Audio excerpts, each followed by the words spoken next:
अंग्रेजी में लॉयर्स को मजाक में लायर्स भी बोलते हैं, लेकिन ये कांग्रेसी नेताओं पर एकदम सटीक बैठता है। और ऐसे ही कुछ लायर्स में सबसे पहला नाम है पी चिदम्बरम। 1992 में एनरॉन कंपनी ने महाराष्ट्र के ढोबाल में पावर प्लांट लगाने की प्लानिंग की, लेकिन स्थानीय लोगों के विरोध के कारण प्लांट नहीं लगा और एनरॉन ने तत्कालीन भारत सरकार पर 38,000 करोड़ के नुकसान की भरपाई का मुकदमा कर दिया, जिसके वकील कोई और नहीं पी चिदम्बरम थे।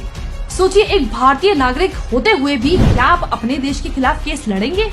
लेकिन 2004 में यूपीए की सरकार आते ही चिदम्बरम वित्त मंत्री बन गए और उन्होंने तो एनरॉन के विरोध में केस लड़ रहे वकील हरीश साल्वे को हटा दिया और उनकी जगह पाकिस्तानी वकील नियुक्त करवाया।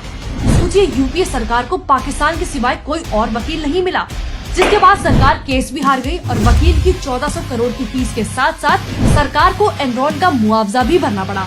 यानी कि इतनी महंगी फीस सिर्फ हारने के लिए भरी गई, जबकि ये वही पाकिस्तानी लॉयर है जिससे हरीश जी ने सिर्फ 1 रुपए की फीस लेकर कुलभूषण यादव का केस जीता था।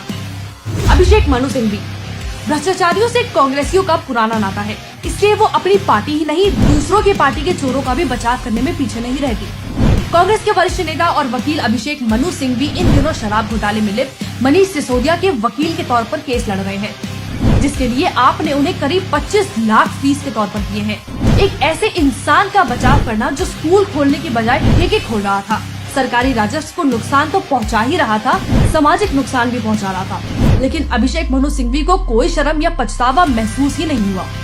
सलमान खुर्शीद, ये महाशय कितने बड़े देश विरोधी है, इसका अंदाजा आप इसी बात से लगा सकते हैं कि इन्होंने कोर्ट में आतंकी संगठन सिमी का बचाव किया था, बावजूद इसके कि यूपीए सरकार ने सिमी को बैन किया था। सलमान खुर्शीद ने उस पर लगा यूएपीए के तहत प्रतिबंध को हटाने की मांग की थी। सिमी वही संगठन है जिसने मुंबई ट्रेन में ब्लास्ट करवाया था, जिसमें 109 लोग मारे गए थे।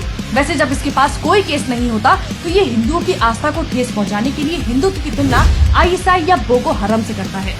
कपिल सिब्बल कोर्ट में 3 तलाक का बचाव करते हैं या पीएफआई जैसे संगठन के लिए लड़ते हैं। इलाहाबाद कोर्ट में अवैध मस्जिद का बचाव करते हैं, लेकिन राम मंदिर के विरोध में खड़े हो जाते हैं। चंद पैसों के लिए ये इंसान हर उस मुद्दे में दिखाई देता है जो सामाजिक तौर से गलत है। सिर्फ यही नहीं, कभी ये चोरों को बचाने के लिए दलीलें पेश करते हैं, कभी वामपंथियों को और तो और हिजाब विवाद की पैरवी करने में भी इनको शर्म नहीं आती।